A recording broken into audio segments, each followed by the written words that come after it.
سلامونه ملګرو، هیله لرم چې روغ او جوړ به وئ. په نن ویډیو کې به زه تاسو ته په 5 دقیقو کې د یوې ویډیو ایډیټ وښایم چې څنګه کولی شو په 5 دقیقو کې یوه مکمله ویډیو ایډیټ کړو. نو تاسو یو اپلیکیشن ته ضرورت لرئ چې دغه اپلیکیشن انشوت په نامه یادیږي. انشوت د نورو اپلیکیشنونو په پرتله ساده او اسان دی. تاسو کولی شئ ښه ایډیټ په انشوت کې وکړئ. نو تاسو انشوت انسټال کړئ په موبایل کې درسره.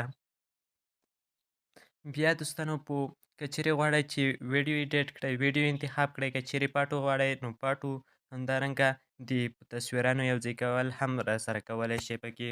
نو بیا په نیو باندې کلیک وکړئ. په دې ځای کې دوستانو تاسو ورته یو تصویر یا ویډیو انتخاب کړئ. مثلا زه دغه یو تصویر ورته انتخابوم. اوس دوستانو په دې ځای کې به زه تاسو ته د دې اپلیکیشن ټول هغه اپشنې تشریح کړم چې کوم په ویډیو کې ورڅخه استفاده کیږي. بیا تاسو کولی شئ چې په دې کې په اسانۍ سره ویډیو جوړه کړئ. نو وټر مارک ورڅخه ریموو کوو، په کینسل اپشن باندې کلیک کوو او فری ریموو باندې کلیک کوو.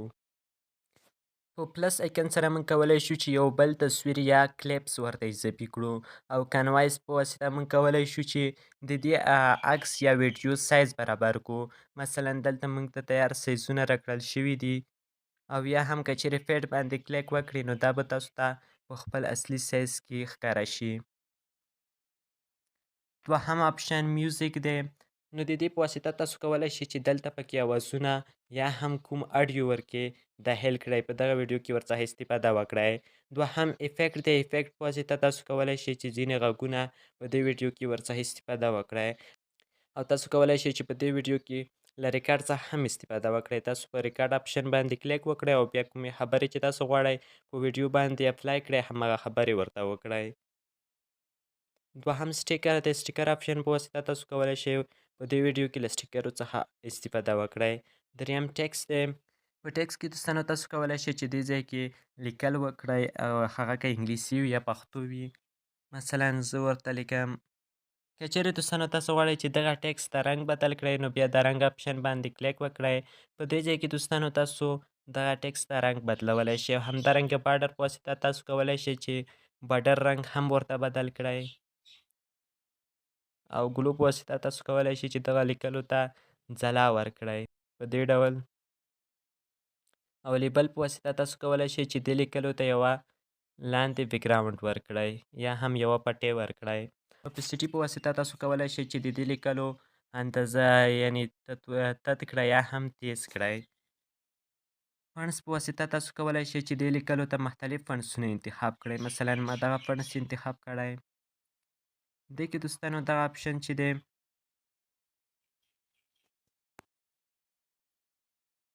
دا اپشن دی، د دې په واسطه تاسو کولی شئ لیکلو سایز زیات او کم کړئ. له دې ځای څخه یې هم کولی شئ. د دې په واسطه تاسو کولی شئ لیکل ګرد کړئ، د سرکل په شانتې ګرد کړئ، او د دې په واسطه تاسو د لیکلو ترمنځ لاینونو ترمنځ فاصله پیدا کولی شئ.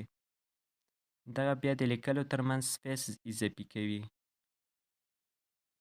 او دا لیکل یوه خوا او بلې خوا که انګلیسي وي او که پښتو وي، یا سنټر، یو لیفت طرف دی بل رایټ او بل سنټر دی، بولډ او ایټالیک، انډرلاین، او دغه اپشنو څخه هم پکې استفاده کولی شئ. بل اپشن چې دی هغه افیکټ دی، چې افیکټ کې موږ ته څلور اپشنې راکوي. لومړی افیکټ کې موږ ته انشور تیار ځینې افیکټونه راکړي چې موږ کولی شو له دې څخه پکې استفاده وکړو. له دې ځای څخه یې کم او زیات کولی شو.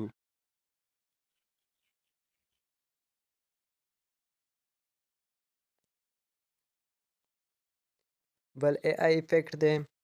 تاسو خبرې کوي نو هغه باندې دغه تاسو کولی شئ اپلای کړئ. بل چې د فلټر په واسطه تاسو په دې تصویر باندې مختلف فلټرې اپلای کولی شئ. اجسټ په واسطه تاسو کولی شئ چې دې تصویر ته رنګ په خپله خوښه بدل کړئ.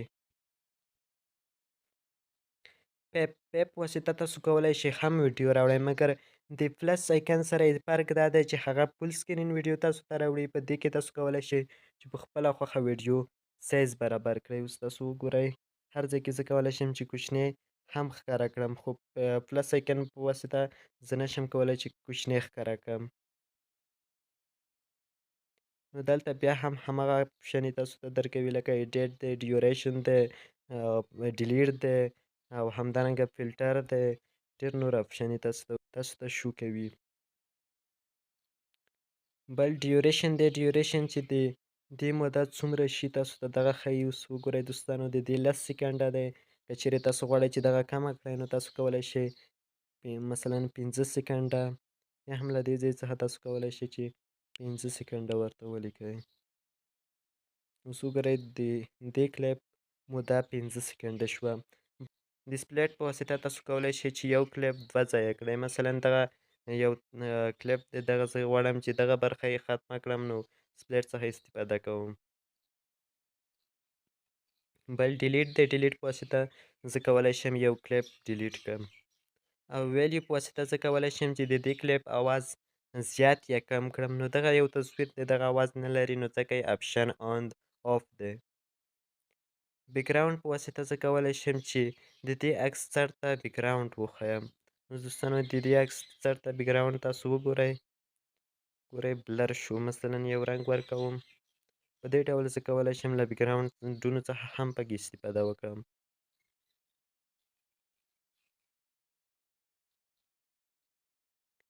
سپیډ. د سپیډ په واسطه تاسو کولی شئ چې د یوې ویډیو سپیډ زیات یا کم کړئ. ویډیو 15 سکنډه دی، زه غواړم چې دغه 3 سکنډو ته راولم نو زه دا هم کولی شم. نو دوستانو وګورئ دغه ویډیو 3.2 سکنډه دی. او انیمیشن په واسطه کولی شم چې دې ویډیو ته حرکت ورکړم. مثلا د کله چې لومړی ویډیو سټارټ کېږي نو موږ ته به په دې ډول ښودل کېږي. د end دی، یعنې end چې کله ویډیو شروع کېږي هغه نقطه دی. out چې کله ویډیو ختمیږي هغه نقطې افیکټ. اوس نو دوستانو چې کله ویډیو ختمیږي په دې ډول سره به ختمیږي. کامپ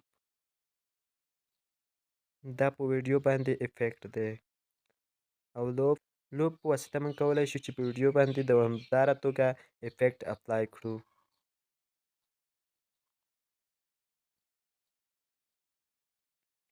د کرپ په واسطه موږ کولی شو د ویډیو ځینې برخې کرپټ کړو یا لرې کړو. سویچ په واسطه موږ کولی شو چې یو کلیپ ماین کلیپ فیپ ته واړوو او فیپ کلیپ ماین ته واړوو. او کټ آوټ په واسطه کولی شو چې موږ بیکګراوند ختم کړو. دا کرومکي دی چې موږ کولی شو چې د ویډیو ځینې رنګونه ختم کړو. مثلا په فلمونو کې له شنه رنګ څخه کار اخیستل کېږي چې وروسته بیا بیکګراوند چېرته ختمیږي. نو موږ هغه کار چې موږ په پریمیر کې کوو هغه موږ په انشوټ کې هم کولی شو. ماسک په واسطه موږ کولی شو چې د ویډیو باندې ځینې ځایونه یې تور کړو. مثلا تاسو وګورئ دغه ځای باندې موږ ماسک ولګولو. یوازې دا ځای به ښکاري، نوره به نه ښکاري. دا یې بیا بډر هم ورکولی شو موږ. او همدارنګه اوپیسټي په واسطه موږ کولی شو چې دغه تصویر یا تیز یا هم تت کړو. تاسو وګورئ په دې ډول سره. او ریپلیس په واسطه موږ کولی شو چې د دې عکس په ځای یو بل عکس راوړو. مثلا دغه عکس. او وایس افیکټ په واسطه موږ کولی شو چې د دې کلیپ په اواز باندې نور اوازونه مثلا د ریبوټ اواز یا هم د یو ماشوم اواز یا هم مختلف اوازونه موږ کولی شو چې ورڅخه استفاده پکې وکړو. او ډپلیکیټ په واسطه موږ کولی شو چې د همدې کلیپ څخه یو ډپلیکیټ کپي واخلو. روټیټ په واسطه موږ کولی شو چې همدغه تصویر تاو کړو. مثلا دا مو روټیټ کړو. او پلی په واسطه موږ کولی شو چې د دې خوا بدله کړو. دې خوا ته او دې خوا ته په دې ډول موږ کولی شو. او پریس په واسطه کولی شو چې موږ دغه عکس کې مثلا یو کلیپ دی، هغه کلیپ موږ غواړو چې دې ځای کې تفصیل ورکړو یا هم خبرې پرې وکړو. هغه کلیپ څخه موږ کولی شو چې عکس جوړ کړو. مثلا پریس باندې زه کلیک کوم. اوس وګورئ دوستانو دې ځای کې موږ ته یو بل اضافي ساحه راکړه چې په دې ځای کې موږ کولی شو چې په دې موضوع باندې خبرې وکړو تر څو دغه ویډیو هم مخته لاړه نه شي ودرېږي او موږ خبرې هم پرې وکړو. د ریورس په واسطه موږ کولی شو چې ویډیو سرچپه کړو. یعنې مثلا یو کس په مخ روان دی، هغه چې کله موږ ریورس باندې کلیک وکړو هغه سړی به په شا باندې ځي. د دې اپشن په واسطه موږ کولی شو چې د کلیپ سر ته لاړ شو. مثلا په دې ځای کې هم زه په دې اپشن باندې کلیک کوم. ګوره د کلیپ سر ته یې بوتولو. او کله مې چې په ویډیو کې ایډیټ وکړو نو بیا موږ په سیو باندې کلیک کوو. په دې ځای کې دوه کیفیته دی چې یو 920 دی ریزولیشن دی 920 دی او بل 1080 دی. نو 1080 ورته انتخاب کړئ او بیا په سیو باندې کلیک وکړئ. نو په دې سره به ستاسو ویډیو سیو شي. نو دوستانو زموږ دغه ویډیو تر همدې ځایه وه. که چیرې ویډیو مو خوښه شوې ویډیو لایک او شیر کړئ. که چیرې کومه پوښتنه لرئ تاسو کولی شئ موږ څخه په کمنټ کې پوښتنه وکړئ. مننه له لیدو څخه.